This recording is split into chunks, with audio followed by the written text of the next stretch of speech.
పర్వతాలు తొలగవచ్చు తత్తరిల్లు మెట్టెల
సోదరీ సోదరులారా, ఈ రోజున మనం ద్వితీయోపదేశకాండం 6వ అధ్యాయం వినబోతున్నాము. ఈ అధ్యాయం బహుశ్రేష్టమైనది. ద్వితీయోపదేశకాండం అంతా మోషే ఉపన్యాసమే. సోదరీ సోదరులారా, 4 నుండి 9వ వచనం వరకు ఈ 6 వచనాలు మనం ఎంతో ఎక్కువగా ఉదహరిస్తుంటాము. దీనిని క్షమ అంటారు. ఈ వాక్య భాగాన్ని భక్తిగల యూదులు ప్రతిరోజు ఉదయం చెప్పుకుంటారు. శతాబ్దాల తరబడి అలానే చెప్పుకుంటున్నారు. ఇశ్రాయేలీయులకు దేవుని ధర్మశాస్త్రం ఎంత ముఖ్యమో దీనిని బట్టి మనం తెలుసుకోగలం. ఈ అధ్యాయానికి శీర్షిక ఏమిటనుకుంటున్నారు? ప్రేమించు, విధేయత చూపు. ధర్మశాస్త్రమందు దేవుని ప్రేమ వెల్లడి చేయబడింది. ధర్మశాస్త్ర సందేశ సారాంశం ప్రేమ. సువార్త సందేశం ద్వితీయోపదేశ కాండంలో ఉన్నది. దేవుని పట్ల మన ప్రేమను ఎలా వ్యక్తం చేస్తామో? యోహాను శుభవార్త 14వ అధ్యాయం 15వ వచనం, మీరు నన్ను ప్రేమించిన ఎడల నా ఆజ్ఞలను గైకొంటారు అన్నాడు యేసు ప్రభు. రక్షణ అనేది ప్రేమ వ్యవహారం. 1 యోహాను 4వ అధ్యాయం 19వ వచనం, ఆయనే మొదట మనల్ని ప్రేమించాడు గనుక మనము ప్రేమిస్తున్నాము. దేవుణ్ణి ప్రేమించాలి. ఇదే గొప్ప భాగ్యం. విధేయత ద్వారా ప్రేమను వ్యక్తం చేస్తాము. ఇశ్రాయేలీయులు విధేయులై జీవించాలి. ఇదే దేవుని కోరిక.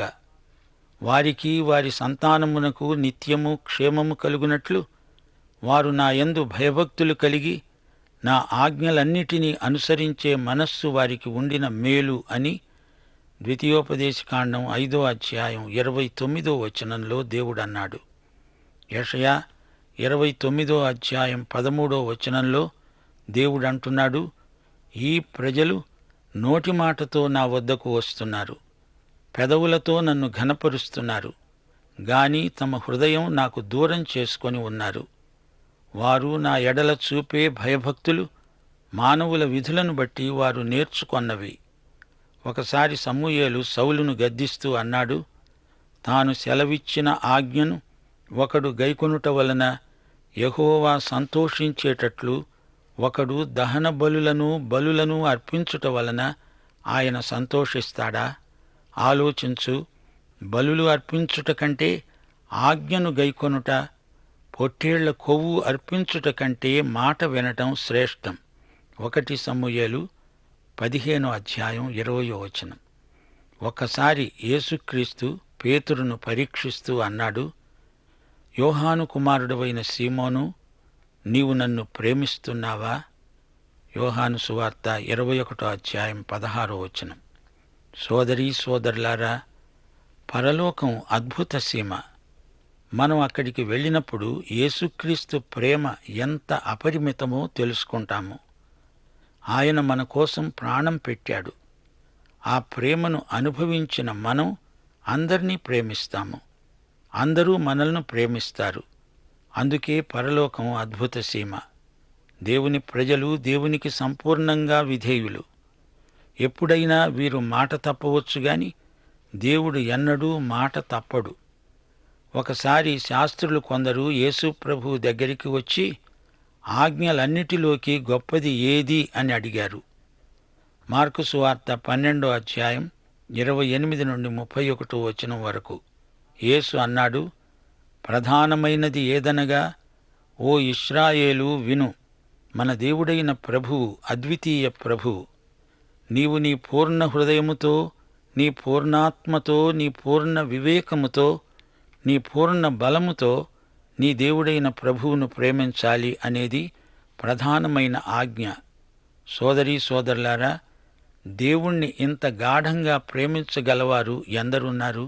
దేవుణ్ణి ఇంకా ఎక్కువ ప్రేమించలేకపోయానే అని ప్రతి విశ్వాసీ అసంతృప్తి చెందుతూనే ఉంటాడు. ఇది సర్వసాధారణమైన అనుభవం. అందుకే మనం ఆయన పాదాల చెంత కూర్చుని నేర్చుకోవాలి. ఆయనను ఎలా ప్రేమించాలో నేర్చుకోవాలి. ఆయన అతికాంక్షణీయుడు. యోహాను సువార్త 6వ అధ్యాయం 68, 69 వచనాలు జాగ్రత్తగా వినండి. సీమోను పేతురన్నాడు, ప్రభూ, ఎవరి వద్దకు వెళుతామో? నీవే నిత్య జీవపు మాటలు గలవాడవు. నీవే దేవుని పరిశుద్ధుడవని మేము విశ్వసించి ఎరిగి ఉన్నాము. యేసు మన రక్షకుడు, ప్రభువు. యేసు మన దేవుడు. నేను ఆయన్ను ఆరాధిస్తున్నాను. ఆయనను ఇంకా ఇంకా సన్నిహితంగా ఎరిగి ఉండాలని కోరుతున్నాను. నీ పొరుగువాణ్ణి నిన్ను వలె ప్రేమించమని ధర్మశాస్త్రం చెబుతున్నది. లేవియకాండం 19వ అధ్యాయం 18వ వచనం. సోదరీ సోదరులారా, దేవుణ్ణి ప్రేమించామంటూ సహోదరుణ్ణి ద్వేషించటం ఎలా జరుగుతుంది? దమస్కు మార్గంలో యేసు ప్రభువు సౌలును ప్రశ్నించాడు. సౌలా, సౌలా, నీవెందుకు నన్ను హింసిస్తున్నావు? క్రైస్తవులను హింసిస్తే క్రీస్తును హింసించినట్లే. అపొస్తలుల కార్యములు 9వ అధ్యాయం 4వ వచనం. ఈ రోజున యేసు ప్రభు చాలామంది క్రైస్తవులను ఉద్దేశించి ఇదే ప్రశ్న అడుగుతున్నాడు. నీవేళ నన్ను హింసిస్తున్నావు? వారు అనవచ్చు, లేదు ప్రభువా, నేను నిన్ను ప్రేమిస్తున్నాను. అయితే ప్రభు అడుగుతాడు, నీవు నన్ను ప్రేమించేవాడివైతే నా విశ్వాసులను ఎందుకు విమర్శిస్తున్నావు? నా సేవకుల మీద ఎందుకు నిందలు ప్రచారం చేస్తున్నావు? నా పనికి ఎందుకు ఆటంకాలు కలిగిస్తున్నావు? సోదరీ సోదరులారా, దేవుణ్ణి ప్రేమించేవారు దేవుని బిడ్డలను ద్వేషించరు. వేషధారణ దేవునికి ఇష్టం లేదు. దేవుని వాక్యాన్ని హృదయంలో దాచుకున్నవారు పాపం చెయ్యలేరు. దేవునికి వ్యతిరేకంగా బ్రతకలేరు. దేవుని వాక్యం హృదయాలలో ఫలించాలి. దేవుడు అదే మన నుండి కోరుతున్నాడు. మన పిల్లలకు దేవుని వాక్యాన్ని వారికి అర్థమయ్యే రీతిగా మనం బోధించాలి, నేర్పాలి. సర్వకాల సర్వావస్థల్లో దేవుని వాక్యాన్ని గృహ వాతావరణంలో నింపివేయాలి. అదే దేవుని చిత్తం. పిల్లలకు మంచి క్రమశిక్షణ అలవడాలి. సామెతలు 22వ అధ్యాయం 6వ వచనం. బాలుడు నడువవలసిన త్రోవను వానికి నేర్పు. వాడు పెద్దవాడైనప్పుడు, వృద్ధుడైనప్పుడు దాని నుండి తొలగిపోడు. దేవుని మార్గంలో బిడ్డలను నడిపించాలి. దేవుడు నీ బిడ్డలను నడిపిస్తూ ఉండగా నీవు దేవునితో సహకరించాలి. 13వ వచనంలోని మాటనే యేసు ప్రభు మత్తయి సువార్త 4వ అధ్యాయం 10వ వచనం, లూకా సువార్త 4వ అధ్యాయం 8వ వచనంలో ఉదహరించి సైతాను శోధనను ఎదుర్కొని జయించాడు. సైతానా, పో, ప్రభువైన నీ దేవునికి మొక్కి ఆయనను మాత్రమే సేవించాలి. ద్వితీయోపదేశకాండం 6వ అధ్యాయం 16వ వచనం. మీరు మస్సాలో యెహోవాను శోధించినట్లు ఆయనను శోధింపకూడదు.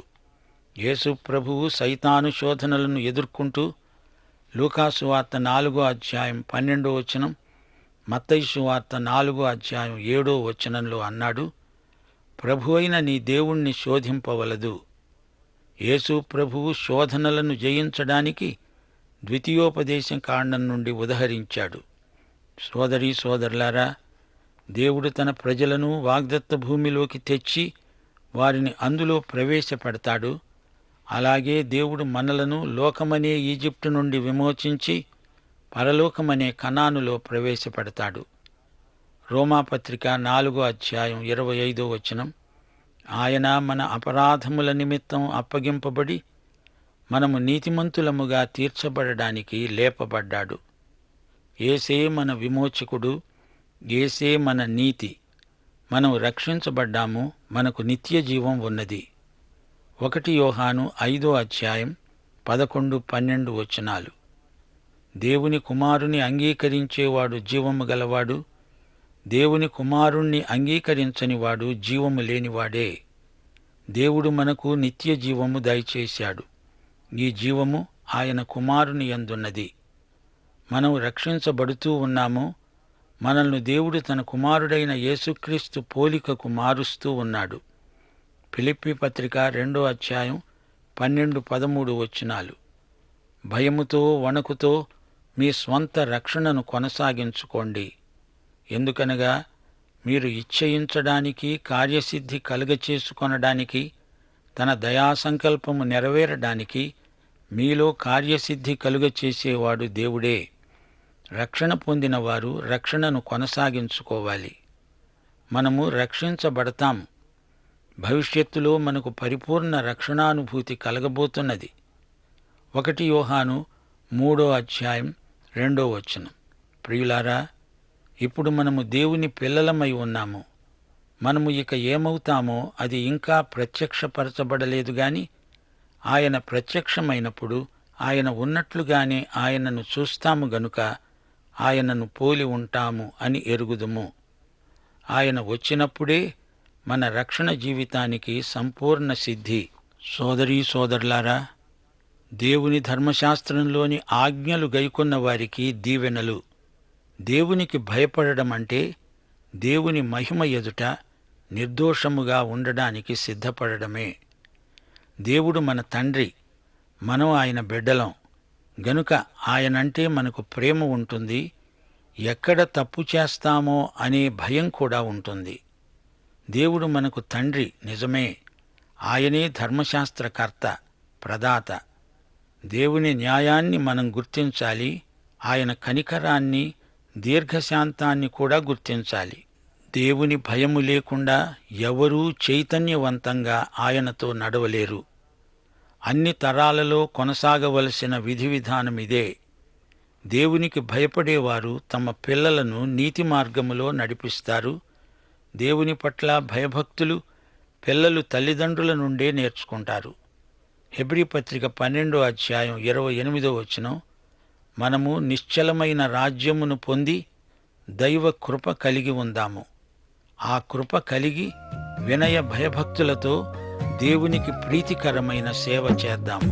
మంచి దేవుడు నా యేసయ్యా, చింతలన్నీ బాపునయా, హృదయ వాంఛతో చేరిన వారికి శాంతి జీవము ఇచ్చునయా, హృదయ వాంఛతో చేరిన వారికి శాంతి జీవము ఇచ్చునయా. మహిమా ఘనత ప్రభావము నీకే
దేవుడు చరిత్రలో చేసిన కార్యాలను, అనుభవంలో చేస్తున్న క్రియలను బిడ్డలకు వివరించాలి. శరీరము, జీవము, ఆత్మ అన్నీ ప్రభువుకు చెంది ఉండాలి. దేవుడు తన ప్రజలైన ఇశ్రాయేలుకు కనాను దేశాన్ని ఇచ్చాడు, అందలి సమృద్ధిని కూడా ఇచ్చాడు. గనుక ఆయన ప్రజలు ఆధ్యాత్మిక జీవితంలో దిగజారిపోకూడదు, చెడు తలంపులకు చోటు పెట్టకూడదు, దేవుని మాటను జవదాటకూడదు. దేవుడు పక్షపాతి కాడు. ప్రతి ఆశీర్వాదము షరతులతో కూడి ఉన్నది. ప్రియ శ్రోతలారా, ద్వితీయోపదేశకాండం 7వ అధ్యాయం వినబోతున్నాము. 7వ అధ్యాయం ఇశ్రాయేలు ప్రజలకు ఎంతో గొప్ప హితోపదేశం. హత్య చేయకూడదు, ఇది దేవుని ఆజ్ఞ. కాని ఇది హత్య కాదు, జాతీయ సమస్య. కనానులో నుండి ఆ జాతులను తొలగించాలి, అది దేవుని ఏర్పాటు. కనానీయ జాతులలో నైతిక భ్రష్టత్వం ఉన్నది, లైంగిక పాపాలు కోకొల్లలు. వారితో వియ్యమందితే వీరి పిల్లలు పాడైపోతారు. వియ్యం కుదరదు, కయ్యం తప్పదు. దేవుడు కనాను దేశాన్ని శుద్ధి చేసి తన ప్రజలకు ఇస్తున్నాడు. పైగా వారు విగ్రహారాధికులు.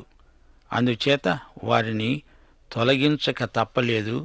దేవుడు ప్రేమగలవాడు. ప్రేమగల దేవుడు అన్యాయంగా ఏదీ చెయ్యడు. అవిశ్వాసులతో జోడు కలవకూడదు, ఇది దేవుని ఆజ్ఞ.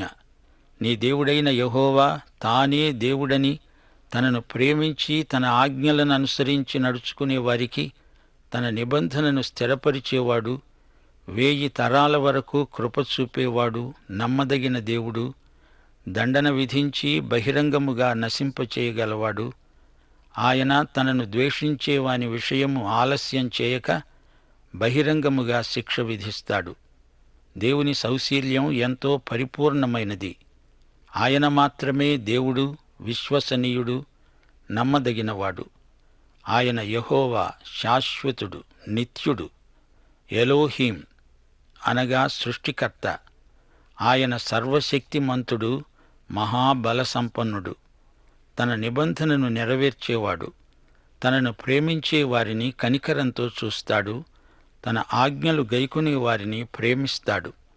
ఆయన ఆశీర్వాదాలలో నిత్యత్వపు పరిమాణం ఉన్నది. తనను ద్వేషించే వారిని ఆయన శిక్షిస్తాడు, గాని అడిగితే క్షమిస్తాడు. అటివారు తమకు తీర్పు తీర్చిన యెహోవా ఎలాంటివాడో తెలుసుకుంటారు. తిరుగుబాటుదారులకు మరణశిక్షే తగినది. దేవుని చేతికి చిక్కడం భయంకరం. 1000 తరాలు అంటే నిత్యత్వం అని అర్థం చేసుకోవాలి. దేవుని జ్ఞానం ఎంతో గంభీరమైనది. తొందరపడి ఆ జనులందరినీ హతం చేస్తే అడవి మృగాలు వచ్చి ఆ భూమినంతా ఆక్రమించుకుంటాయి. అందుకే దేవుడు హెచ్చరిక చేస్తున్నాడు.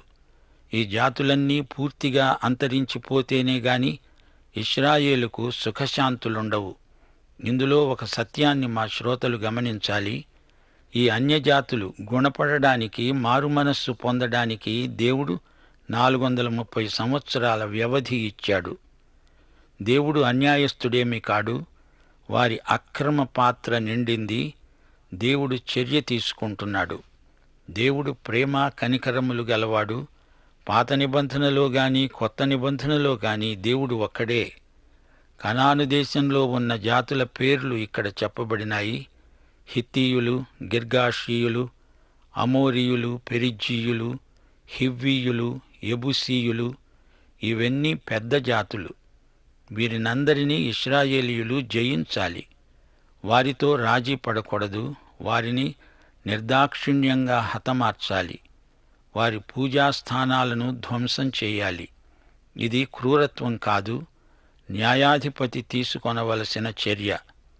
లేవియకాండం 14వ అధ్యాయంలో వీరి అత్యాచారాలు పేర్కొనబడ్డాయి. కనాను దేశంలోని భ్రష్టజాతులు ఉన్నంతకాలం ఇశ్రాయేలుకు శోధనలు ఉంటూనే వచ్చాయి. వారి పిల్లలు, వీరి పిల్లలు పెళ్లాడితే ఫలితం ఇశ్రాయేలుకే గొప్ప నష్టం. ఇశ్రాయేలు యువతరం పాపంతో నిండిపోతుంది. అందరూ విగ్రహారాధికులైపోతారు. అయితే దేవుడంటున్నాడు, మీరందరూ నాకు ప్రత్యేకించబడిన పరిశుద్ధ జాతి, మీరు నా సొత్తు. మిగతా జాతులన్నిటిలో నుండి నేను మిమ్మను ఏర్పరిచాను. ప్రియ శ్రోతలారా, ఇశ్రాయేలు దేవుడు న్యాయము గల దేవుడు. ఆయన తీర్పులు న్యాయసమ్మతమైనవి. ఆయన కనికరము గలవాడు, క్షమాగుణము గలవాడు. తనకు విధేయులైతే వారికి మితిలేని ఆశీర్వాదాలిస్తాడు. ఆయన మాట వినకపోతే పలు విధాలుగా శిక్షిస్తాడు. ఆశీర్వదించడం దేవునికి ఎంతో ఇష్టం, కాని శిక్షించక తప్పదు. కొందరు అనుకుంటారు, ఆయన ప్రేమ, కృప, కనికరములు గలవాడు గనుక శిక్షించడు. ఎంత అవిధేయులైనా ఆయన శిక్షించడు అనుకుంటే అది పొరపాటే. కృప పాపాన్ని కప్పుతుంది నిజమే, కాని పాపాన్ని ఒప్పుకోవాలి, దానిని విసర్జించాలి, లేకపోతే శిక్ష తప్పదు. సోదరీ సోదరులారా, వింటున్నారా? దేవుడు ప్రేమ గలవాడు, కనికరము గలవాడు, నీతి న్యాయములు గలవాడు. దేవుడు పక్షపాతి కాడు. అన్యజాతులను నాశనం చేయమంటున్నాడంటే అది న్యాయసమ్మతమైన తీర్పు. దేవుడు ఇశ్రాయేలు జాతిని తనకు సాధనంగా వాడుకుంటున్నాడు. అప్పుడప్పుడు ఇశ్రాయేలును శిక్షించడానికి అన్యజాతులను కూడా దేవుడు వాడుకున్నాడు. యెషయా 10:12 అష్షూరు జాతిని అలాగే వాడుకున్నాడు. 2 దినవృత్తాంతములు 36:17 కల్దీయుల రాజును వాడుకున్నాడు. ఏది ఏమైనా ఇశ్రాయేలు జాతి క్షేమాన్నే దేవుడు కోరాడు. దేవుడు ఎవరిలోనైనా ఏ జాతిలోనైనా పాపాన్ని శిక్షించకుండా వదలడు. కనాను దేశంలోని అన్యజాతులను దేవుడు ఒక్క పెట్టున నాశనం కానీయలేదు. క్రమేణా వారిని తొలగిస్తూ వచ్చాడు. అలాగే మానవునిలోని చెడుగును దేవుడు క్రమేణా తొలగిస్తూ చివరికి మనిషిని యేసు ప్రభువుతో సమాన స్థాయికి మారుస్తాడు. ప్రియ శ్రోతలారా, మీ సమస్యలన్నింటికీ సత్వర పరిష్కారం కావాలని కోరుతున్నారా? అలా అనుకోవద్దు.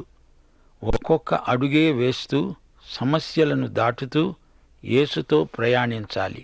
ఇప్పుడు నీవున్న స్థితికి, నీవు ఉండవలసిన స్థితికి దూరం రాను రాను తగ్గుతూ ఉంటుంది.